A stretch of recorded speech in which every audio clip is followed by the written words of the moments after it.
Bueno, buenas tardes para todos. Mi nombre es Juan David Ochoa, estudiante de segundo semestre de Ingeniería Mecánica. Y pues este es mi video explicando el ejercicio para la materia de cálculo integral. Es un ejercicio donde tenemos que solucionar un problema de una integral definida por el método de límites de sumas de Riemann. Entonces, pues vamos a empezar. La integral definida que nos dan como ejercicio es eh, la integral en el intervalo 1 a 4 de la función 4x al cuadrado. Entonces, pues lo primero que debemos notar es que la función que nos dan a evaluar, pues es una función cuadrática, la cual pues va a ser evidentemente una parábola, la cual pues tengo graficada a este lado. Entonces, ¿qué es lo que nosotros vamos a tener que evaluar? Esta es nuestra parábola, esta es nuestra función, y tenemos que evaluarla en el intervalo 1 a 4. Entonces, si se dan cuenta, pues es un intervalo bastante grande porque debemos pues evaluar toda esta área bajo esta curva. Entonces, pues vamos a empezar. Entonces, lo primero que debemos tener en cuenta son nuestros intervalos. Entonces, A como 1 y B como 4, nuestros dos intervalos de nuestra integral. Y el número n infinito son porque, como sabemos, el área bajo la curva se puede calcular con unos rectángulos, ¿cierto? Y a mayor número de rectángulos, pues el área bajo la curva pues, va a ser más exacta. Ahora, si nosotros hacemos que ese n tienda a infinito, pues vamos a encontrar el número exacto de, de el área bajo esa curva. Entonces, por eso n es infinito. Entonces, luego debemos hacer el delta de x. Eso pues nos dan una ecuación que es b menos a sobre n. Entonces, 4 menos 1, 3 sobre n. Luego debemos hacer x sub i. Tenemos también una fórmula para eso que es x sub i igual a más i por delta de x. Entonces hacemos esa operación y obtenemos que x sub i es 3i más n sobre n. Luego debemos hacer f de x sub i. ¿Qué significa esto? Que vemos en nuestra función inicial, o sea, 4x al cuadrado, lo que sea x, cambiarlo por x sub i. Entonces, este x de acá lo vamos a tener que reemplazar por todo este término de 3i más n sobre n. Entonces va a quedar 4 por 3i más n sobre n al cuadrado. Entonces, ese sería nuestro fx sub i. Luego debemos hacer ya el límite con las sumas de Riemann, donde pues Riemann nos dice que el límite cuando n tiende a infinito de la sumatoria de fx sub i por delta de x, pues va a ser esa área bajo la curva. Entonces, ¿qué es lo que vamos a hacer? Vamos a reemplazar f de x sub i y delta de x. Sencillo. Entonces, reemplazamos los valores. Lo que vamos a hacer enseguida es este 3n, si se dan cuenta, es una constante. La regla de las sumatorias nos dice que si es una constante, podemos sacarla de la sumatoria para multiplicarla al final de nuestra operación. Luego, entonces vamos a hacer lo siguiente. Como ya sacamos esta constante, como les mencionaba antes, entonces, ¿qué es lo que vamos a hacer después? Si se dan cuenta, acá tenemos esta fracción al cuadrado. ¿Qué es lo que vamos a hacer? La fracción el cuadrado lo vamos a dividir en numerador y en denominador. Entonces, en el denominador, pues va a quedar n al cuadrado, y en el numerador, pues vamos a tener los dos factores, los dos términos, perdón, y pues vamos a hacer distributiva y luego sumar términos. Entonces, pues va a quedar n al cuadrado más 6i más 9i al cuadrado por 4, ¿cierto? Que es lo que tenemos acá. Entonces, ahora, aquí puede ser muy tentador. Este 4 de acá también es una constante. Podemos retirarlo de, de nuestra ecuación, de nuestra sumatoria, haciendo lo mismo que hicimos con el 3n, pero resulta que si hacemos eso, por lo menos en mi caso, yo llegué a un punto en el cual no podía continuar con el límite. O sea, se me bloqueó la ecuación. No sabía cómo continuar. Entonces tuve que volver a empezar y ahí fue cuando me di cuenta que si mantenía el 4 dentro de la sumatoria, pues sí podía llegar a continuar. Y así fue como obtuve pues el resultado final.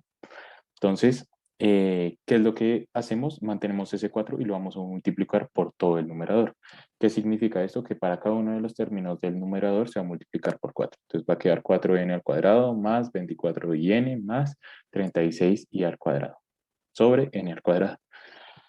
Luego, lo que debemos hacer, vamos a bajar un poco, luego lo que debemos hacer acá es esa fracción grande que teníamos, vamos a empezar a simplificar términos. Entonces lo primero que vamos a hacer es dividir cada uno de los términos del numerador como fracciones independientes. Entonces 4n al cuadrado sobre n al cuadrado, pues n al cuadrado y n al cuadrado se cancelan, nos queda el 4. Luego quedaría 24i sobre n al cuadrado. Este n al cuadrado cancela esta n, entonces quedaría 24i sobre n.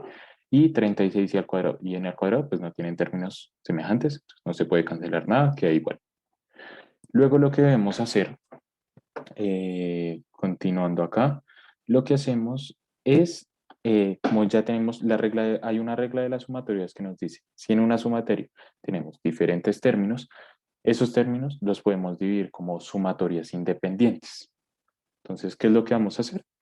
Cada uno de esos términos lo vamos a hacer como una sumatoria. ¿Qué nos quedaría? El límite cuando n tiende a infinito de 3, el límite cuando n tiende a infinito por 3n por la sumatoria de 4 en n términos, más la sumatoria de 24 sobre n de n términos, más la sumatoria de 36 al cuadrado sobre n al cuadrado de n términos.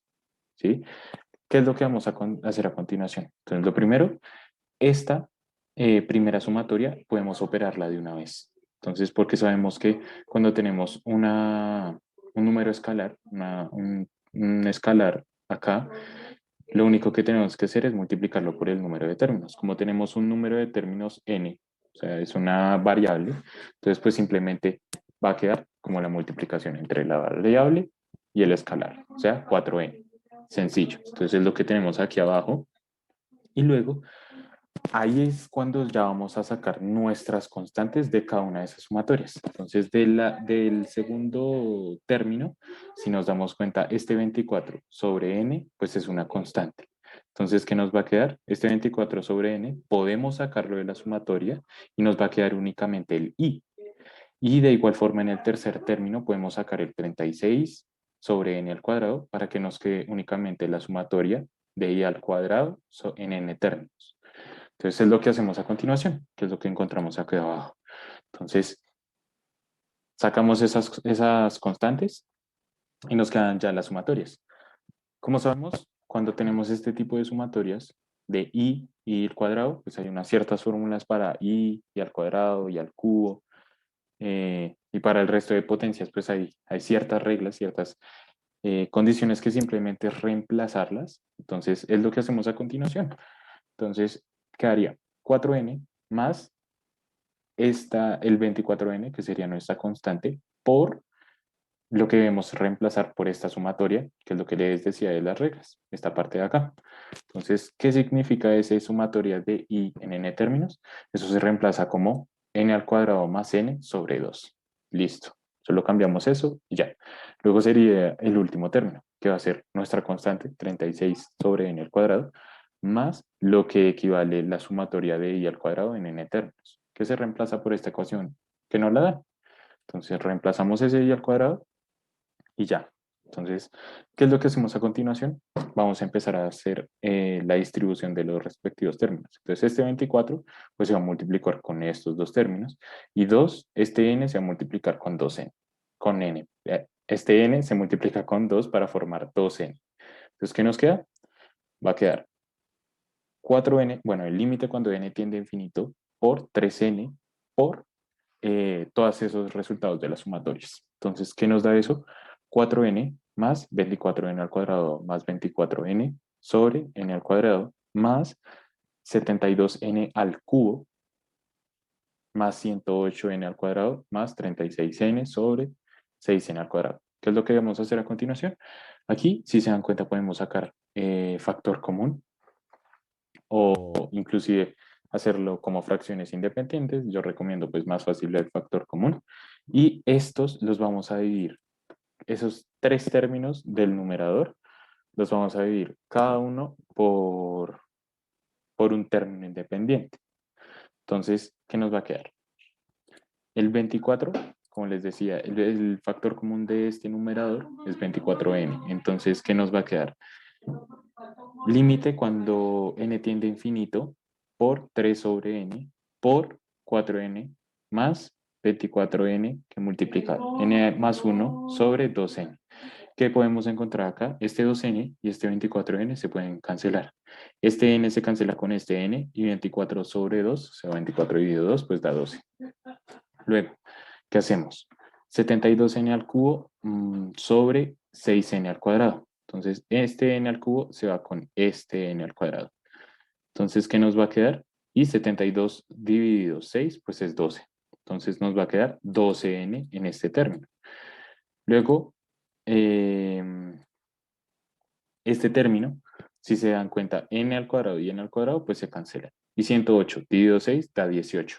Entonces, ahí sencillo. Y estos dos de acá, 36 dividido 6 da 6 sobre n. Porque acá este cuadrado cancela esta n y nos queda una n en el denominador. Entonces, eso nos da como resultado todo este término de acá. Perdón, bajé demasiado. Límite cuando n tiende a infinito por 3n por 4n acá, pues ya hicimos todas las operaciones pertinentes de acá. Entonces, ¿qué nota? 4n más 12n más 12 más 12n más 18 más 6n al cuadrado. Entonces, las n's con las mn's se suman y los números que no tienen variable, pues se suman entre ellos y el 6n lo dejamos aparte. Entonces, ¿qué es lo que va a pasar a continuación? Va a quedar el límite cuando n tiende a infinito por 3n por 28n, porque 12n y 12n, 24n más 4n, 28n. 12 más 18, 30 y 6n. Entonces nos da esto. Ahora, ya con eso, ¿qué es lo que vamos a hacer? Vamos a operar este 3n. Miren hasta dónde duró este 3n, hasta el último paso, hasta el penúltimo paso de nuestra operación. Entonces, ¿qué es lo que va a pasar? Este 3n, 3 por 8 nos va a dar 84 y esta n se cancelan. Luego nos va a dar 3 por 30, 90n y 3 por 6, 18 y n por n, n al cuadrado. ¿Qué es lo que nos da eso? El límite cuando n tiende a infinito de 84 más 90 sobre n más 18 sobre n al cuadrado. Entonces, sabemos que ya acá podemos reemplazar y utilizar las reglas de infinito en los límites, que sabemos que si el infinito, o sea, la variable que se reemplazaría como infinito, que en este caso es n, lo reemplazamos y está en denominador, pues va a ser 0. Entonces, esto de acá, 90 sobre n es 0 y 18 sobre n al cuadrado es 0. ¿Qué nos da como resultado? 84n. 84, no 84, 84. Esa sería el área bajo la curva que podemos encontrar. Ahora, ¿cómo lo podemos verificar? Muy sencillo. Tenemos el método de la antiderivada, que ese es un paso adicional si quieren hacerlo. El paso de verificación para saber que ese 84 sí es el área bajo la curva. Entonces, ¿qué hacemos? Toda esta hoja que utilizamos en cálculos, podemos resumirla en un renglón, donde la integral de la función 4x al cuadrado en el intervalo 1 a 4, hacemos la antiderivada, que la antiderivada de 4x al cuadrado es 4x al cubo sobre 3, porque pues sabemos que tenemos que sumarle n más 1 al exponente y en el denominador sumar n más 1. Entonces, como teníamos cuadrado, pues va a ser 2 más 1, 3, que en el denominador, y el exponente 2 más 1, 3, y queda el mismo 4.